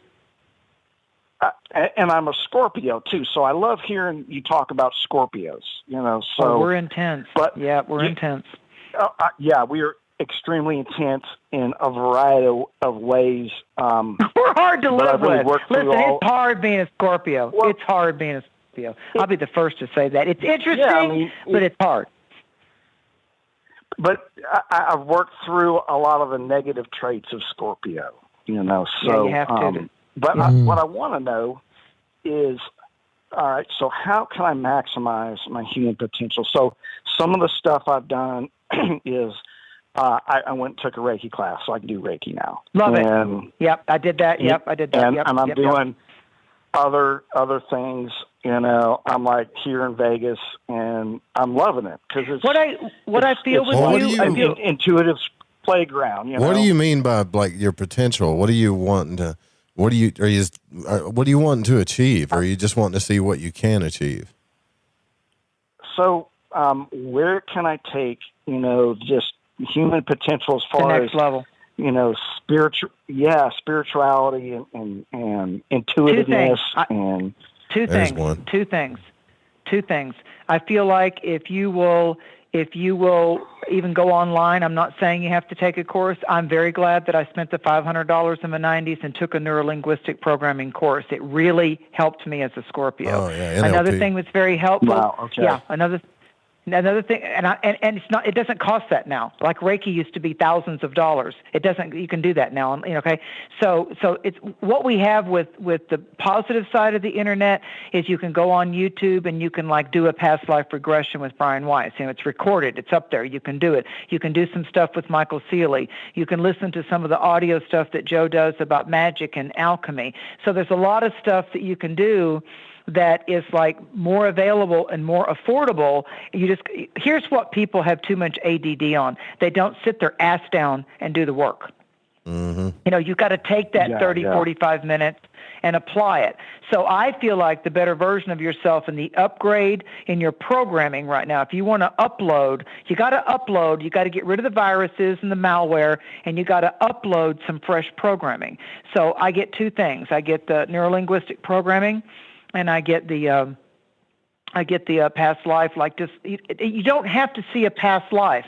It's like heavier than meditation, but you're more cognizant with it than astral travel. So if you'll start with past lives, it's often kicked me into a kind of astral travel because I'm laying on my couch, I feel really safe, or I'm sitting up in my chair and I've put on the 30-minute meditation on YouTube and I'm out of there. I'm flying. I'm flying because I'm in my vortex. I'm in my harbor of psychic empowerment, and I can fly and I can just take off. And and when you're doing hypnosis, it puts you into a multidimensional connection. You go into a myriad of universes similar to etheric and astral travel. Yeah. But you're kind of able to steer the ship. So that's my answer. We got to get to the next caller here, you guys. So there's got. Hey, I appreciate Joe and Mary. Yeah, Chris. Thanks for calling in, brother. Sure. Thanks for calling. Take care, brother. You too. Bye-bye. Man, That's cool when you hear like Scorpios that know their stuff, you know? Oh God. Yeah. Yeah. You know what I'm saying? Well, because on a an mundane unaware level, Scorpio, yeah. On a mundane level, Scorpio is the dank, dark waters like sewage and plumbing and cave water, and and part of the body it rules is the colon, so it all fits. 561 area code. You're on the air. Who are you speaking with? With Mary. Hey guys, it's Kelly. I'm literally in the corner of work sweating, and it's the only quiet spot, but hi Mary. You're sneaking at work. I am. I love it. You got it. Would you like a card? There you go. Yes. Would please. you like a card, Thank Miss you. Kelly? Okay. All right. On the one deck, I got poised, and there's like this. I'll send Joe the picture. Are you in like his chat room? Okay. So, the card is from the Oracle deck is poised, and it's a fairy. It's a fairy goddess, and she's like actually lifting up in levitation in joy, kind of a thing. So she's like yippee, So there's like arms outstretched and just like really rocking the Casbah kind of a thing. So it has a lot to do with liberation. I look at this card and I see liberation, and so what I'm finding for you is there's something very uplifting that's coming towards you, and she has 2 stars in her hands. I just sent it to Joe. It's number 48, and she has 2 stars in her hand, and she has what I consider to kind of be like damselfly wings, because she's got 4 wings, and she's got ballet slippers on, and she's up on this high column, but she's absolutely throwing caution to the wind, and even though she's up on this column, she's actually dancing up with and reaching for the stars, and the stars are coming down into her hands.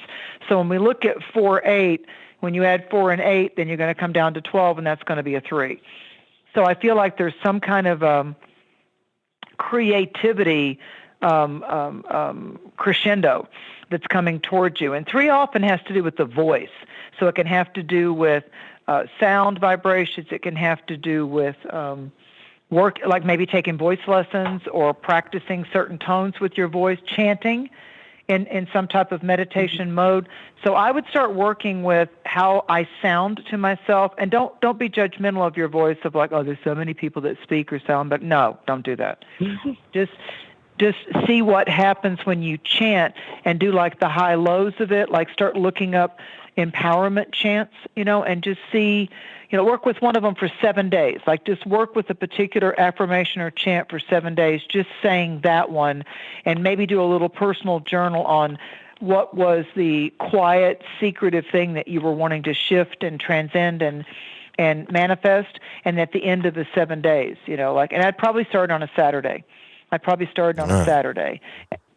And just see what happens with it, because I feel like this is an exercise mainly for you, with you, from you. But things are going to speed up for you. I'm finding out the sex of my sister's twins probably this coming week, so that might have something to do with it. Oh, that's exciting. Yeah. All right. Well, thank you for sneaking. Thank you for sneaking at work and calling us. I dropped the Back card. to the donut. Have a good one. You too. I dropped the card in the chat room if you want to look at it. So back up to the top here, line 1, 708 area code. You're on the air with Mary Dusina. Who are we speaking with? Hey guys, this is Dan calling from Colorado. Holy hell, it's been a minute, brother. Whoa. How y'all doing? Yeah. Hi, Dan. What's up, Dan? How you doing, man? We've got another Dan. We've got 2 Dans. We've got an Aries fire Dan. And Dan, what is your sign? Are you a fire sign too? He's the triple I'm a Leo fire sign. sun. Oh, my bad. Scorpio rising, Scorpio moon. So. Ooh. Did I hear you say you're a Leo sun? Yeah. Yeah. Okay.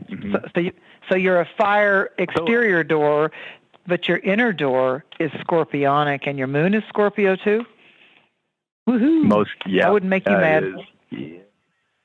Why do I feel I've got something really strong with you. I feel like there's something that comes deep within the resonation of your spine, and like when you sing or when you hear music or when you like there's something you can be like an instrument yourself. You can be like I feel, and I'm going to be a little bit intimate with you. You don't have to agree, but I feel like that when it comes to love I'm going to making, validate everything you're saying. when it comes to love making, you want to be played like an instrument, and you know how to play somebody like an instrument. Yeah, right on, brother. Okay, right. Well, Mary, I have a specific question that I'm having a dilemma with. I hope I can get some guidance from, related to musical instruments. I'm going to try to make it quick. So I made some very specific plans for my show that would require booking out every Sunday night for my podcast and being very specifically, Sunday nights are blocked out for that. Okay. And I also play in a band. I played a show tonight. I played a show tomorrow. I'm starting to play a lot of shows. And I told my bandmate, like, oh, wait, what's this Sunday show? Like, oh, yeah, I can't really do Sundays anymore.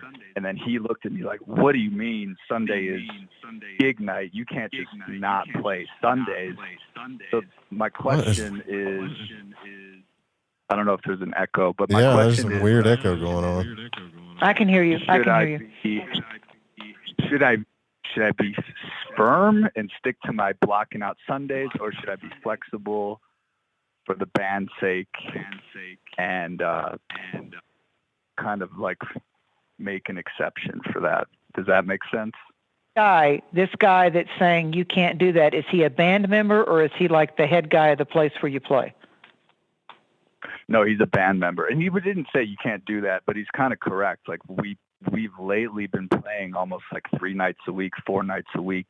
And it's typically Thursday, Friday, Saturday, Sunday. And he's like, just do your podcast stuff Monday. That's your day off from your day job, blah, blah, blah. So he has a valid point, but I really was firmly set on, this new style of scheduling my life. But I don't know if I should. Because you really wanted to have like a whole day off on the moon day. You wanted to have Monday off from band and podcast. Is that the feeling correct I'm getting? Well, I was going to be live streaming every Sunday night, like on the schedule, same time of the week, for a week ahead astrology forecast, and it's like Sunday night's a good night to do that. But he has a point, like Sunday night's a good night to play a show too. So that's my dilemma. You've got the two Life of Pentacles. is messy. Yeah.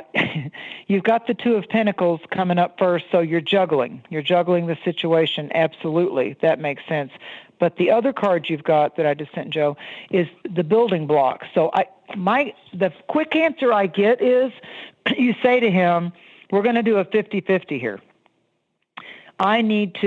Maybe I'll do my podcast live streaming on like the first Sunday of the month or the last Sunday of the month. I really want to be able to do that because that really does dovetail with you being a Leo, this day of the sun, and say, astrologically and my podcast and everything, the sun is my lucky day.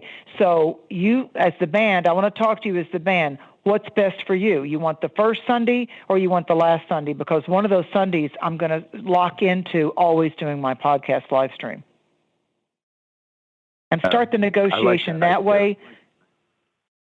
Start the negotiation that way because your future card is the building blocks and you can build on that and say, now, I am a team player. So we can do that, or my other option, because appeal to him this way. I really wanted to be able to have my Monday completely off because we don't play on the band.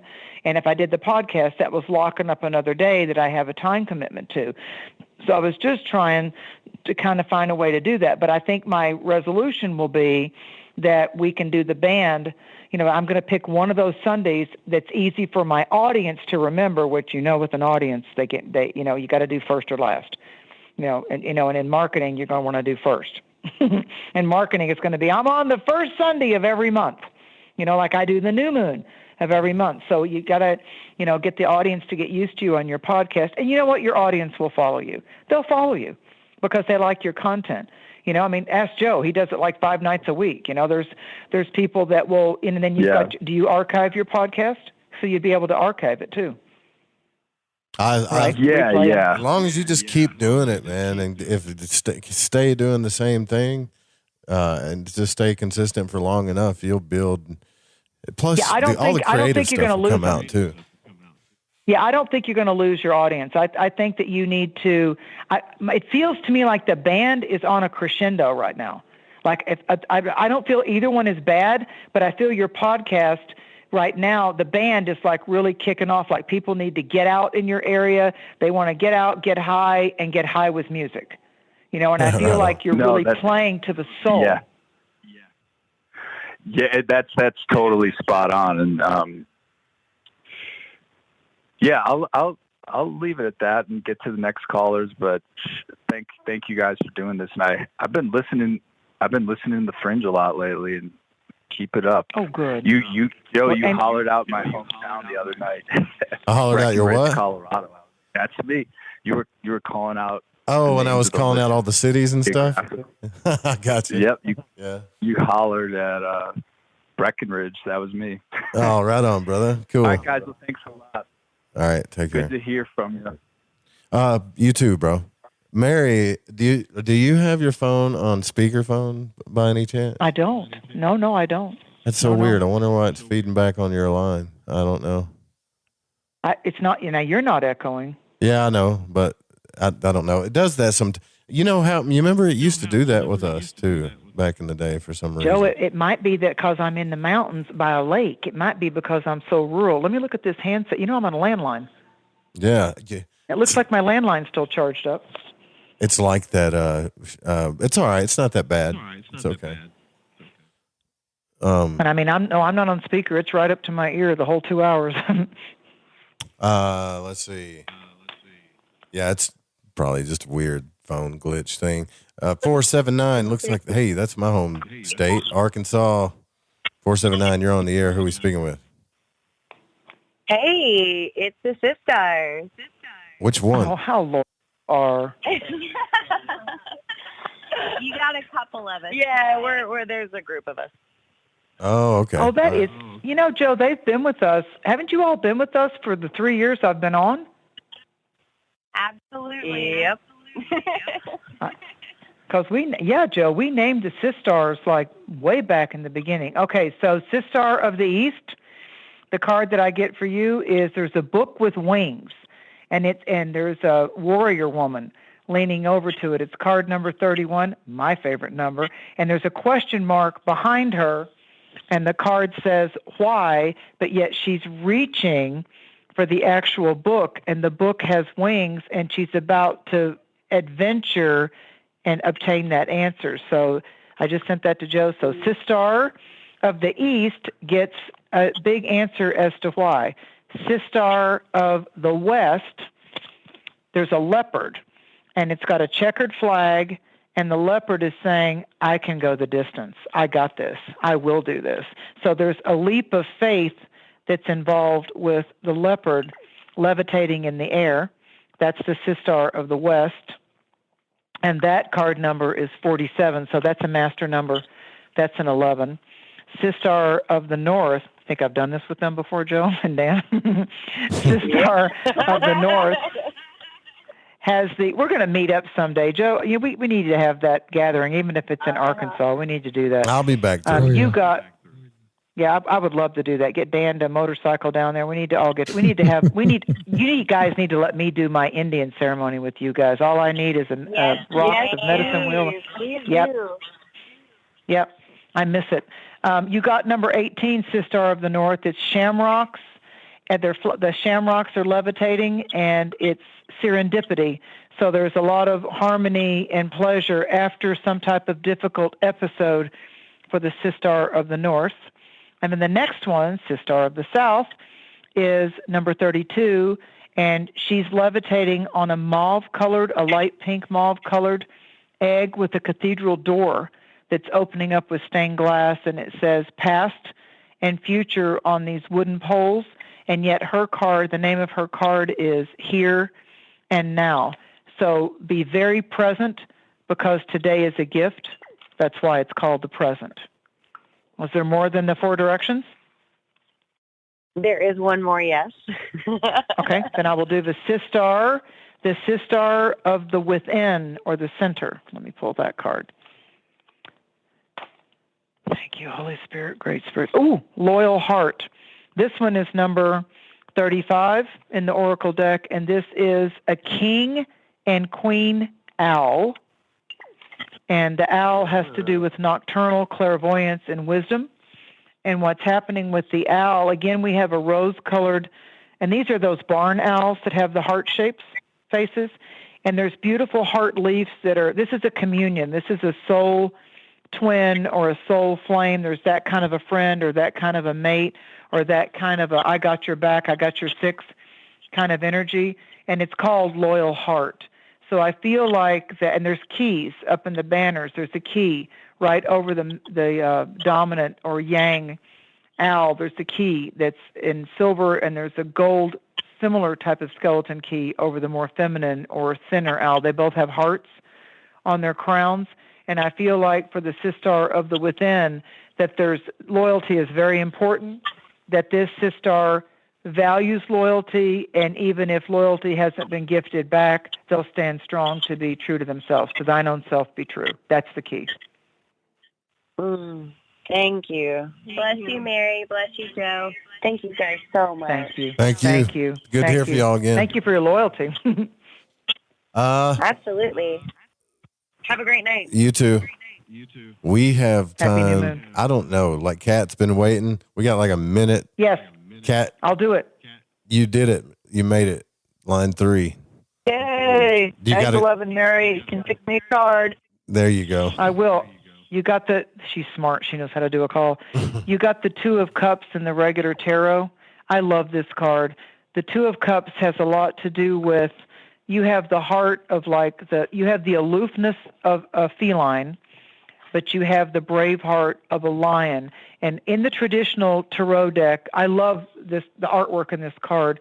There's the yin-yang, the male and female. There's a medical caduceus, often represented by Mercury, Hermes Mercury. And they're pledging the 2 golden communion cups, but above them is the guardian totem of a male lion with wings, a chimera type of a thing. And the male lion with wings is often associated with the star system and the off-planet region called the Lyrians. Are you drawn to felines or lions, or there's something about the Lyrians and cats and lions? It's very strong with you. Like I keep getting messages that there's cats that you've owned and lion strength around you. Your name's Kat.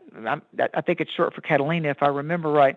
But it's something about that symbol is so rich and so strong with you. Like I can even hear and feel the purring, and that, you know how cats will do that kneading on you, and I can feel that all around you. Do you understand that?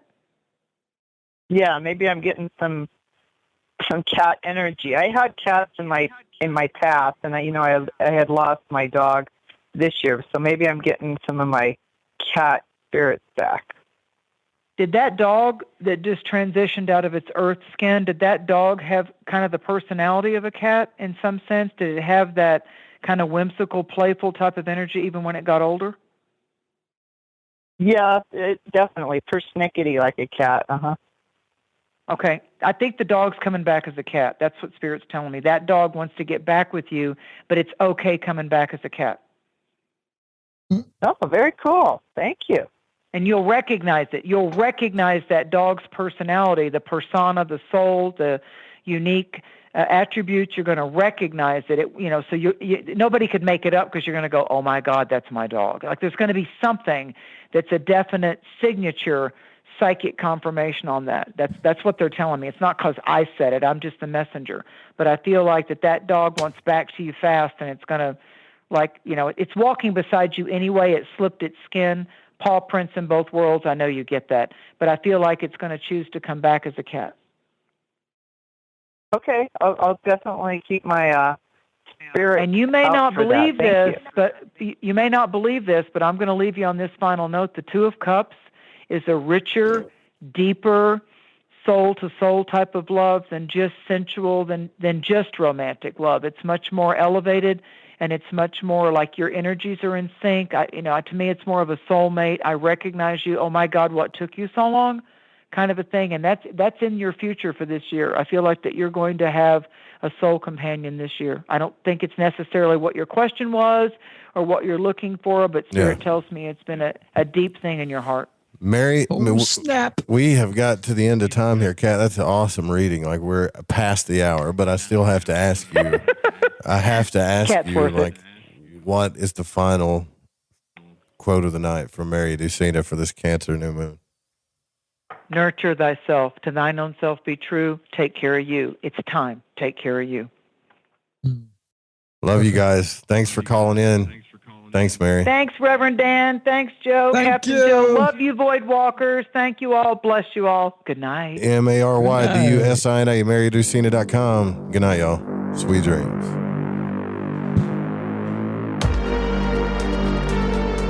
Oh, man.